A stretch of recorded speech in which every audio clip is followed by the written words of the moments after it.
Sonny Melendrez, Sonny Radio, sonnyradio.com.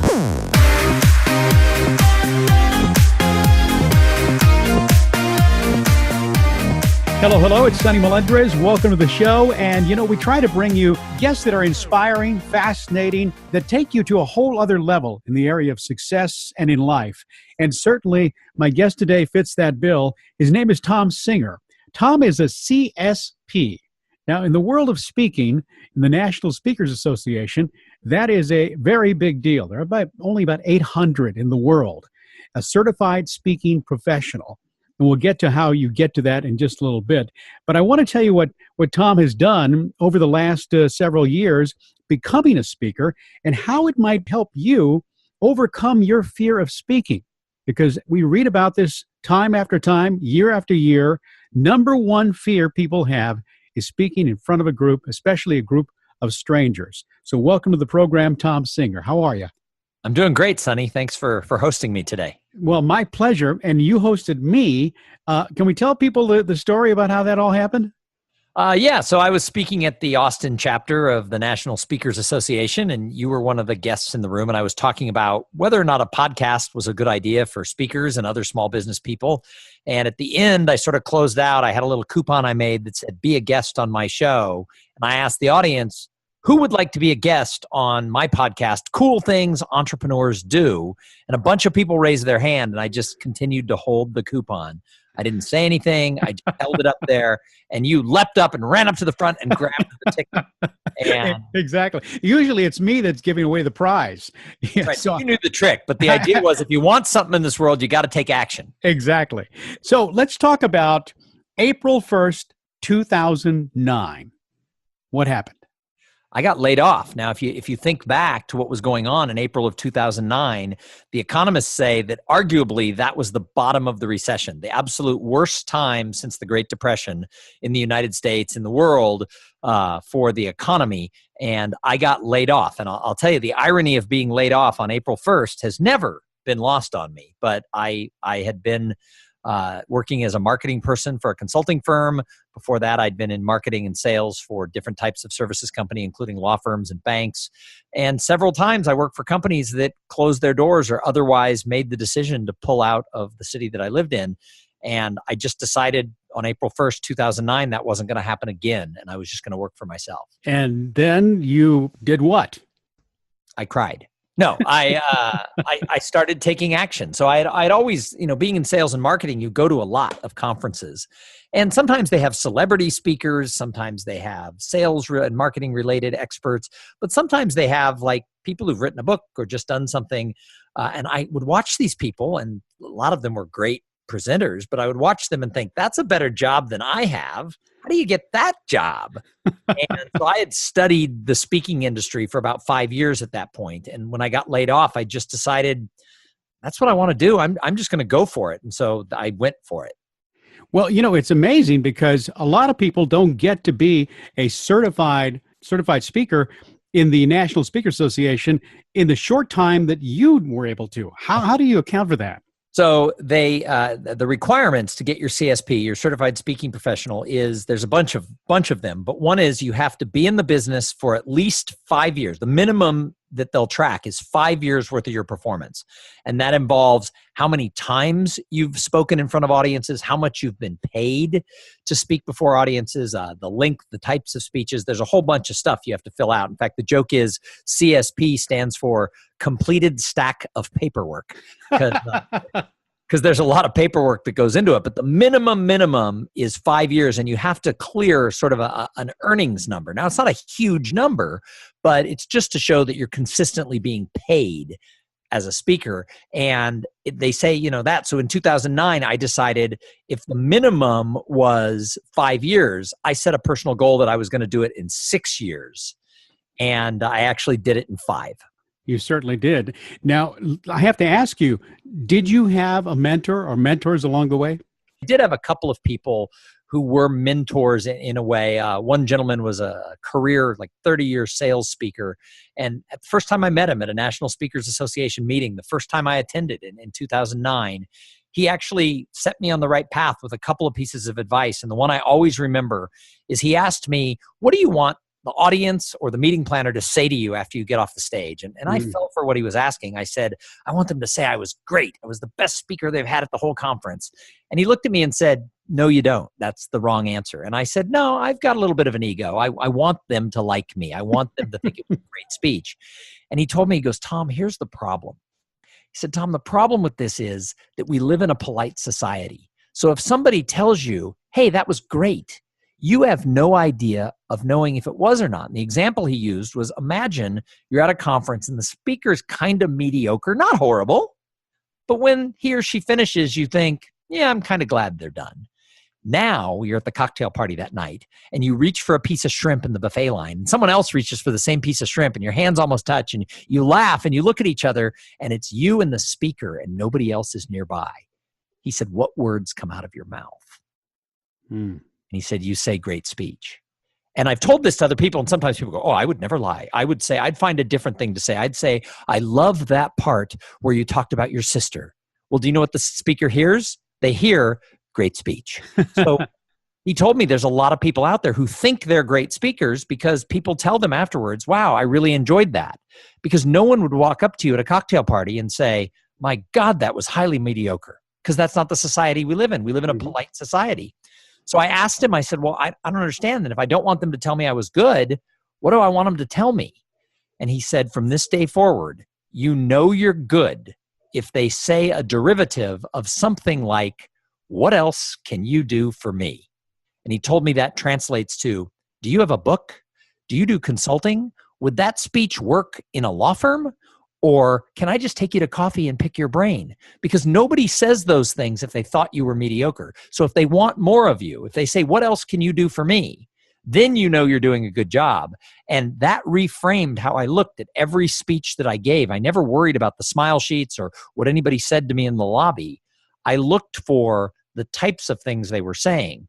And if they weren't saying, what else can you do for me? I had to go back and get better. Brilliant. Brilliant. What a great insight he gave you, because there's so many people who don't know what they're doing while they're doing it. They think they just go out there and recite things or say things, and that makes them a speaker. At what point did you feel like you were a professional? How many speeches did you give before that happened? Yeah, so that took a while. I want to go back to the mentor thing, though, because I want to give credit where credit is due. And that was a gentleman named Jim Pansero. And he's still an active working speaker. He's been doing it for over 30 years. He's a sales trainer. And he still is a mentor to me and helps me through sort of some of the things that I still struggle with, because I've only been doing this 9 years. He's been doing it 30 plus. So Jim's been a good mentor to me amongst many, many, many others. Good deal.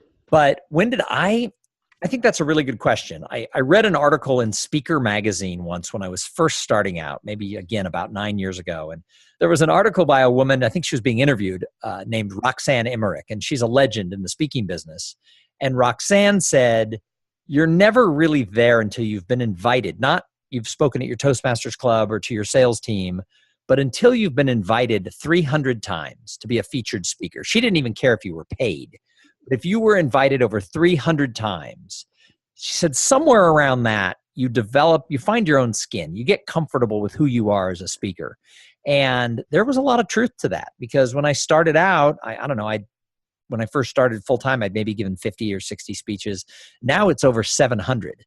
And somewhere around that 300 mark, I got really confident that I was worth what they were paying me, and that I could handle anything that happened. The power could go out in the hotel. Waiter could drop a tray. They could shorten my speech from an hour to 20 minutes because some other speaker decided he was more important and would just run long. It's okay. Whatever happens, I can handle it. And that came along with experience. So I'll call it 300 or so speeches. Wow. I agree with you as far as where you feel like, you know what, I'm not taking myself too seriously, but at the same time, I can handle anything that happens. I always tell meeting planners, if there's an earthquake during my presentation, I'll work it into the show. Yeah, exactly. Speaking of presentations, you have one that's called The Paradox of Potential. Tell me about that. I call it the paradox of potential because our society seems to think that potential is really important. We get so excited. We hire a new employee and we think, oh my gosh, Bobby is so great. They're just going to crush it. And then 2 years later, we're transferring them out of the company and they didn't really work out. Well, they had so much potential. Why didn't it work out? Well, because potential does not equal results. There's a natural valley between potential and results, and some people find ways to get farther across it, and others kind of fall into the abyss. And so I've interviewed about 300 people about how they feel about their own personal potential and the results they're getting in their career through a survey. I've talked to about 30 of those or more personally. What I'm finding is individuals and teams, there are things that are holding them back from accomplishing everything that they can. But here's the problem. We're looking for a shortcut. We want to build a bridge across that gap and then put everybody on the team in one car and drive them across. The problem is life doesn't work that way. First of all, everyone has different things that are holding them back. And it's not necessarily the same thing. It's not even just one thing. Some people have 2 and 3 things. So if you look at a team of 10 people, you could have 20 different roadblocks that are holding people back from reaching their potential. So the answers to that are going to be extremely varied. So you can't build a bridge and just take everybody across. So what I teach people is you have to build sort of a scaffolding across the gap. And with a scaffolding, there's 2 things. One is when I speak in for construction companies, they always tell me the one thing about a scaffolding is you can't build it alone. You have to have a team of people to properly put up a scaffolding. The second thing is that if you build it all the way across, as you go across, you're going to meet new people, you're going to listen to new interviews, you're going to read a new book, your potential is going to shift. So the great thing about a scaffolding is it's modular. You can add more modules on and you can go straight across, you can go diagonally, you can go up a little bit and over and down as you have to. And so that's sort of what I teach people is to find their own unique way to cross that gap. Now that the show has been named by Inc.com as one of 8 podcasts for entrepreneurs to listen to in 2018, I don't have any problem finding guests. I'm getting 25 to 30 inquiries a week from people who want to be on my show. So now it's like I have sort of the opposite problem. I have too many people who want to be on the show, so I have to sort of put up parameters. But if I go out and ask people, they usually say, I'd love to be interviewed. Excellent. Excellent. Who is it that you'd really love to have on the show, but haven't been able to quite get that fish? There's a couple of people. The person that I've sort of put up as the one where I really would like to have her on the show is Barbara Corcoran from Shark Tank. Sure. And I wish I could tell you why. I've heard her interviewed on other podcasts. I've heard her interviewed and read articles in like Success Magazine and Inc. and things like that. There's something about her personality and her sort of rags to riches story that really resonates with me. I mean, I've never met her. I know nothing about her. We have no mutual friends. But there's something that tells me that she's cool. Like if you get to go have a glass of wine with her and you get away from the image of the shark, my impression of her, and I could be totally wrong, my impression of her is that she's awesome to sit and have a beer with. And I think she's been very successful what she's done. I like the way she turned her real estate business into a media mogul, and now she's helping other people. So she's been the one person I've invited her. I've reached out to her people. I've been either ignored or told no. But, maybe someday somebody will say, hey, you should be on Cool Things Entrepreneurs Do, and she'll call me. I have no idea. You ask the question, that's my answer. Maybe one of your listeners who hears this is her first cousin and her favorite relative. Maybe. And all of a sudden I'm on the show. Or Exactly. She's on my show. All right, let's talk about work-life balance. Right now, it's amazing because you and I are both in our home studios and we're communicating not only on the web, but this will also air on radio in San Antonio. How do you balance the time that you do all of your projects and traveling to speak with your family? So, first of all, I don't believe there is work-life balance. I think whatever you're focused in on at the time needs to have 100% of what you're doing. So if I'm here on this podcast with you right now doing this radio interview, I'm not having lunch with my wife right now. That doesn't mean that when we finish, I can't go have lunch with my wife. So I don't believe you're ever in balance. So something is going to be out of balance no matter what you're focusing on. The second thing is that if you're going to be an entrepreneur, you have to have buy-in from your family. So when I started as a speaker, it was harder. My wife didn't sign up to be the wife of an entrepreneur. I had a corporate job for the first, 20 years, 18 years of our marriage. She didn't sign up for, the ups and downs of the income. When you work for yourself, you start a business, you start off kind of lean, and we were very lean. And then you have some good years, and then things, the cheese gets moved, and you have to sort of retool. So she had to kind of learn to be the wife of an entrepreneur, but she was always very supportive of me. My kids were also a little younger 9 years ago, and it was harder. My oldest daughter was a daddy's girl, and so if I traveled, it created problems. She wanted me around more. Well, she's gone off to college and she lives 1,000 miles away and comes home once or twice a year. She doesn't care where I am as long as we can, she's still a daddy's girl. We still chat and text each other more than talk, but we're in touch almost every day. But it doesn't matter where I am to do that. My youngest daughter is 16, so she's reached that independent phase of her life. And she's like the most easygoing human in the world. Like I have to check in sometimes to see if it's an act. You literally, it's like, she's like, that's cool. I'm like, I have a 5-day trip, which usually I don't travel that much in a row. And she's like, one time she said, well, that's the way daddy makes the money to buy the toys. So my wife and my daughter who live at home are just supportive of the fact that this is the life I've chosen and that I like it so much more than what I was doing in corporate America, that we just find a way to balance. Now, once we're empty nesters, the plan is my wife will pick and choose which trips she wants to come on with me. So, cities that she loves like New York and Chicago and Washington, D.C. and San Francisco, she'll look at my calendar and be like, oh, I'll come along. And then she can go to museums during the day, which I actually don't like to do. And then we meet up for dinner at night. So our long-term goal is we'll figure out a way to balance a little better and have her travel with me. For the time being, we still have a kid who lives at home and we've just divvied up, what we do. She works part-time and runs an association in both Austin and San Antonio, but she runs it mostly from home. And so, she's she's CEO of our house. And my job is to go out and be able to pay the mortgage. Great plan. Great plan. You mentioned you live in Austin. You came from California. How'd you end up in Texas? So I was born and raised in Los Angeles. I went to college in the beautiful city of San Diego. I moved up to the San Francisco area in, 1990, I guess, something like that. Lived there a couple of years, 1989, I guess, and moved up to Texas. My then girlfriend, now wife, and I were both offered jobs in Austin in 1991. And we thought, oh, how cool. Let's go for 2 years. That would be interesting. And 27 years later, we've made a home for ourselves in Central Texas. And both my kids are Texans. And they will tell us as every chance they get that you're not a Texan if you weren't born here. And so I have to live with the fact that I am a transplanted Californian. However, because I've lived here 27 years, I have more rights to Texas than most Californians because Austin was 800,000 people when I moved here. The greater area is now 2.3 million people. And they all followed me. And we've only built one road in Austin. So. That's right. And one freeway through town with 9 layers on top of it. Your first job was as a busboy. And it taught you something, didn't it?